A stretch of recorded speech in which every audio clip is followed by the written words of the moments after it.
اللواء دكتور محمد العناني، مدير امن الاسماعيليه سابقا. اهلا بسيادتك سياده اللواء. اهلا استاذ الخير على حضرتك وعلى ضيفك الكريم. بدايه، ما يحدث من تجاوزات يعني تعتبر اجراميه، لان في البعض منهم مدان بقتل المواطنين لبعض امناء الشرطه. حضرتك تابعتها ازاي وشايفها ازاي؟ في البدايه حضرتك اسمحي لي احيي حضرتك واحيي ضيفك واحيي الساده اشكرك فندم. المشاهدين. واسمحي لي ان احنا اولا ما نعممش فئه امناء الشرطه عشان نبقى افندم في البدايه ما نعممش، ماليش تعميم. لا انا قلت بعض امناء الشرطه. انا بقول ما نعممش الفئه، احنا لازم نتفق على مجموعه من الامور. وزاره الداخليه جهاز سيادي بيؤدي واجبه في هذا الوطن، ولولا الجهود الامنيه بمساعده اخواننا في القوات المسلحه ومساعده الشعب المصري الاصيل ما عادت مصر الا وضعها الطبيعي اللي احنا بنعيشه حاليا. هذا شق اول. الشق الثاني يجب ان احنا نقر ان التجاوزات غير مقبوله اطلاقا، لا من امين ولا من ضابط ولا من فرد. ده شرط متفق عليه. الرؤيه اللي الاستاذ خالد تابعته بيتكلم مع حضرتك فيها، ان بيطلب ان يتعمل دراسات. انا من وجهه نظري ان وزاره الداخليه مطلوب منها مجموعه من الاجراءات. للاسف الشديد ان احنا في احداث يناير 2011 صدرت بعض القرارات وبعض القرارات بصفه قوانين اثرت على الاداء الامني وعلى السلوك الامني الموجود حاليا. يجب ان احنا في البدايه نعمل مراجعه لقوانين او لقانون الشرطه 109 بما تمت عليه من تعديلات لاعاده الوضع الامني، لان احنا لازم الشرطه هيئه نظاميه مدنيه. الهيئه النظاميه معناها هيئه انضباطيه. سياده اللواء معناها اكمل حضرتك. الهيئه الانضباطيه يحكمها قواعد ضبط ولوائح. يجب ان احنا اول حاجه نراجع هذا الكلام. النقطه الثانيه يجب ان احنا نراجع ملحوظه اللي شفتها في الخبر اللي حضرتك كاتباه او نازل بكره، سحب الاسلحه الموجوده مع امناء الشرطه.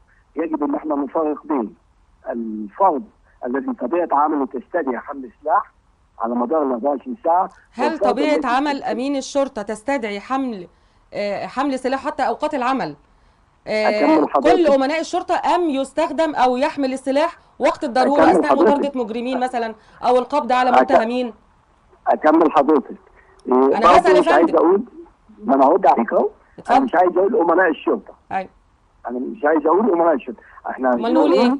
افراد قوه الشرطه، سواء كان ضباط او افراد او مجندين. كل دول بيشتغلوا في هيئه الشرطه، والكل بيحمل سلاح. يحمل السلاح يا فندم. سؤالي محدد للضروره وقت القبض على متهمين او مطارده مجرمين ام طول الوقت يحمل السلاح؟ اديني فرصه يا استاذ عزه، اديني فرصه. اتفضل الفرصه مع حضرتك، بس جاوبني على السؤال. اتفضل. ما انا هجاوب على حضرتك اهو السؤال. حمل السلاح أيوة. يجب ان يكون عندنا شقين، شق قاعده شخصيه وشق قاعده وظيفيه. القاعده الشخصيه لمن طبيعه عمله يحمل السلاح على مدار ال 24 ساعه، زي الساده الضباط، زي العاملين في مجال البحث الجنائي، زي العاملين في مجال مكافحه الارهاب. ده شق اخر اللي هو يحمل السلاح اثناء العمل الوظيفي، زي الخدمات التامينيه مثلا على بنك من البنوك، على منشاه اقتصاديه، على منشاه اجتماعيه. ده شق لازم نتفق عليه. اللي انا عايز اوضحه، طيب هل مصر محتاجه كل هذا؟ احنا عندنا اولا عدد امناء الشرطه او زي ما حضرتك ما بتسميهم الافراد او غيره، العدد كام يا فندم سياده اللواء؟ وهل هو مطلوب وضروري كل هذا العدد في جهاز الشرطه؟ خد بال حضرتك الاحصائيات الدوليه بتقول ان كل 1000 نسمه يفترض عليهم فرد ضابط مع مجموعه من الافراد. احنا عددنا 90 مليون. معايا حضرتك؟ هناك عجز في القوات. انما المفروض في الاداره اللي احنا موجودين فيها حاليا او في الوقت الحالي في ظل الظروف الاقتصاديه اللي تمر بها البلاد، ان احنا نطور ادائنا بحيث ان احنا يكون ادائنا الى الافضل. حضرتك العدد كام؟ 53,000 امين شرطه؟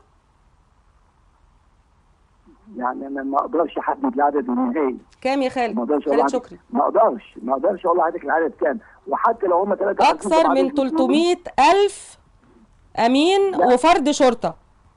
يا حضرتك اكثر من 300,000 ده قوه جهاز وزاره الداخليه. طيب بالنسبه لحضرتك وفقا يعني بتقول لكل مواطن كام امين بقى؟ هل العدد ده كافي ولا كتير؟ لا مش كافي طبعا. طيب انا عايز اساله تاهيلهم بقى يا فندم، ازاي نؤهل امناء الشرطه ما يتعداش على الاطباء مثلا ويدوسوا على رؤوسهم بالاحذيه ويقتلوا الناس هنا وهناك، مواطنين او غيره، في مشاجرات في الشارع. جاره بيغسل بلكونه نقطت عليه تحت، يطلع على طول سلاحه ويضربه في رجله ولا في دماغه. في بدايه حواري قلت لحضرتك ان احنا لا نقبل التجاوز، ودي قاعده اساسيه في وزاره الداخليه، لا نقبل هذا التجاوز، انما لازم نوصل لنتيجه ونقول فيها ان احنا في وزاره الداخليه مطلوب مننا مجموعه من الاجراءات، مطلوب مننا زي ما قلت المراجعه التشريعيه، مطلوب المراجعه الاداريه. يبقى الحل عند حضرتك بتقول اول حاجه مراجعه تشريعيه. مراجعه تشريعيه في قانون الشرطه. لقانون الشرطه. مراجعه تنظيميه 2 في الاداء الامني. مراجعه تنظيميه في الاداء الامني في الاستراتيجيه الامنيه. بمعنى ان انا لما اجي النهارده اعمل دراسه واعمل فحص مش هنقول ظاهره للحالات اللي موجوده، عشان تبقى ظاهره لازم تبقى واقع، انما خد بال حضرتك برضه. طيب ايه السبب؟ بترجع السبب لايه يا سياده اللواء في تفشي الموضوع ده، اعتداء امناء الشرطه على المواطنين؟ حضرتك شايف السبب يكون ايه؟ ال 13,000 او العدد سواء كان 3,000 او 13 زي ما بيتم ذكره، اللي عادوا بعد كانوا مفصولين عن العمل وعادوا بعد ثوره 25 يناير، ممكن يكونوا هم دول من بين اللي تم فصلهم مثلا؟ ده السبب؟ خد بالك، لا مش ده السبب، ده من ضمن الاسباب التي ادت الى التدهور في الحاله اللي احنا فيها. من ضمن الاسباب عوده المفصولين. معايا حضرتك؟ سياده اللواء تسمح؟ سياده اللواء مساء الخير. حضرتك الاستاذ خالد البحيري. اكمل جملتي وبعدين اديك الفرصه تقول اللي انت عايزه. اتفضل سياده اللواء. قلنا المراجعه التشريعيه، المراجعه التنظيميه، أيوة. المراجعه الاداريه في اللي موجود قدامنا، الناس اللي كانت مفصوله ورجعت وفحصها من ناحيه الشق الجنائي والشق السياسي. أيوة. والشق الاجتماعي اللي عادوا منه. الحته الثالثه مراجعه المحاذير والتدريب على المحاذير في استخدام السلاح. استخدام السلاح لابد ان يكون في مأموريات الهامه. فرد الشرطه او رجل الشرطه. سيادة اللواء حضرتك شايف ازاي تطبيق القانون في بلدنا؟ من عدة شهور أمناء الشرطة تظاهروا وحرقوا عدة أقسام شرطة وحصروا مديرية أمن ومحدش حاسبهم. لا ما فيش حد حرق اسم شرطة. لا من عدة شهور حصل الموضوع دوت ومحدش حاسبهم يا فندم. وقانون التظاهر حتى بينص على ان أمناء الشرطة أو وزارة الداخلية العاملين بها ليس من حقهم أصلا التظاهر. يعني الكلين في ناس بتقبض عليهم بموجب قانون التظاهر وبيتم الحكم عليهم، ادانتهم والحكم عليهم، وناس تانية لا. لا شوف حضرتك، العنوان مثلا في جريدة اليوم السابع كاتب دولة أمناء الشرطة تتحدى الدولة في الشرقية. أمناء وأفراد الشرطة يعلنون اعتصامهم ويتجمهرون بمديرية الأمن بعد القبض على 7 من زملائهم قبل ظهورهم مع وائل الإبراشي في أمس في برنامجه. سياده اللواء استاذنك بس انا عايز اعمل مداخله صغيره اذا سمحت لي. لو سمحت يا استاذ خالد على هذا. سياده اللواء لو سمحت يا استاذ خالد. هو هيجاوب. لا سياده اللواء بس عشان ما يروحش مننا السؤال. تعامل الدوله بالازدواجيه في المعايير مع ناس بيطبق عليها القانون وناس ثانيه لا. حضرتك جاوبنا. الدوله هنا مسؤوله ولا مش مسؤوله عن اللي بيحصل دوت؟ سابت لهم. اديني فرصه اتكلم. اتفضل. اديني فرصه اتكلم. اتفضل يا فندم. المشكله اللي عانتها وزاره الداخليه ان الفتره من 2011 الى تقريبا نص 2012 او لغايه نهايه 2012 صدرت كثير من القرارات التي اثرت على الاداء الامني. قرارات كثيره منها حمل السلاح لكل من هب ودب من الافراد، منها عوده المفصولين، منها الغاء المحاكمات العسكريه. دي كلها قرارات ويتجمهروا ويعملوا وقفات ويطالبوا فيها بزياده رواتبهم وبتزيد. الدوله مطيعه بالنسبه لهم، ما بتطبقش عليهم القانون. الدوله في هذه المرحله كانت دوله رخوه. الدوله في هذه المرحله كانت رخوه، وكان كل واحد عايز يسدد ويخلص ويهدي الامور في هذه المرحله. معايا حضرتك؟ نعم. الامر ده محتاج وقفه، محتاج حسم، محتاج ان احنا نتخذ قرارات، ولازم الكل يفهم ان دوله مصر عادت مصر دوله امنه. طيب.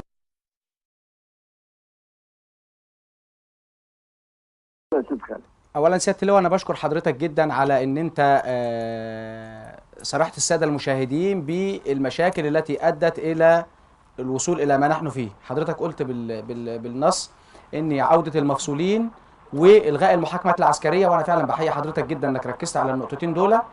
الحاجه الثانيه بس انا هسال حضرتك،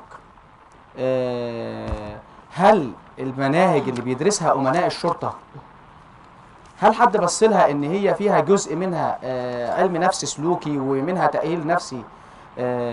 هل فيه تدريب مستمر مش على الجوانب الأمنية، على معاملة المواطنين في أقسام الشرطة؟ عايز أقول لحضرتك إن أحيانا، وخليني أقول لك أنا باعتباري مش صحفي ولا إعلامي، لكن باعتباري مواطن، المواطنون يشعرون في أقسام الشرطة بأن السيطرة للأمناء وليست للسادة الضباط، وإن السادة الضباط مضطرون لمجاراة الأمناء لأن هم اللي بينزلوا يجيبوا لهم العيال اللي مطلوب القبض عليهم. الأمر الثاني إن هم اللي عارفين الأماكن، وأمناء الشرطة لديهم شعور أنقله إليك أنهم بدونهم لن يكون هناك أمن. والآن أنا يعني أستمع لوجهة نظر حضرتك. طيب حضرتك اتكلمت في أكثر من نقطة. نعم. حضرتك اتكلمت في أكثر من نقطة، اسمح لي إن أنا أقصدها كده مع حضرتك بالترتيب، وهنبدأ من الآخر. أولاً برضه ما زلت بقول مش عايزين نقول امناء الشرطه، عايزين نقول افراد الشرطه او رجال الشرطه، لان الكلام التجاوزات حضرتك الافراد دي رتبه في الداخليه، فانا بقول امناء عشان افصلهم عن اللي هم اقل منهم في الرتبه، لان حضرتك بتقسم رجالتك لضباط وامناء وافراد.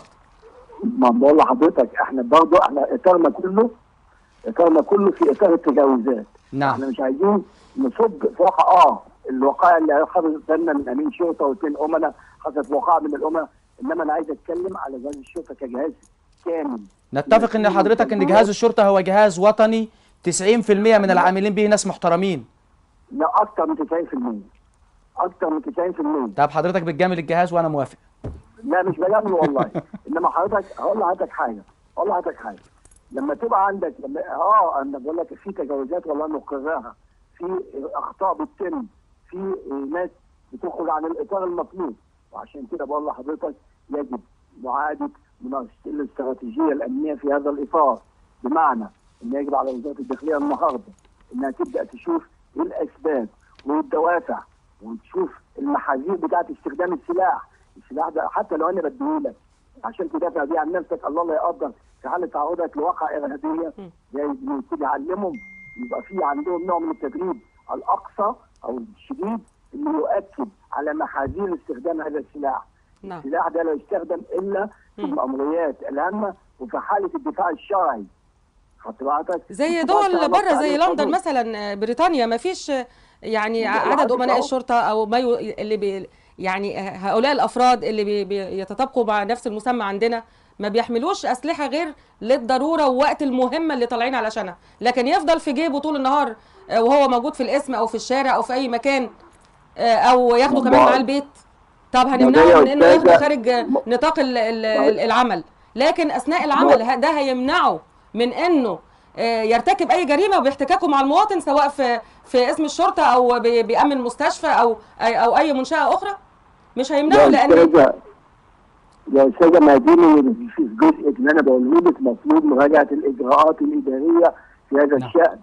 دي من الحاجات المفروض انها تتراجع، من الحاجات المفروض انها تتفحص، من الحاجات المفروض يبدو ان المساله محتاجه اعاده تاهيل لهؤلاء، وننظر في عددهم في كثافه اكتر من اللازم ام لا، السلاح يستخدم امتى او لا يستخدم، او ينزع منهم بالمره الا في مهام محدده زي دول بره ما بنشوف. سياده اللواء على كل حال بشكرك سياده اللواء دكتور شكرا محمد العناني، مدير امن الاسماعيليه سابقا. شكرا انا جزيلا. ليا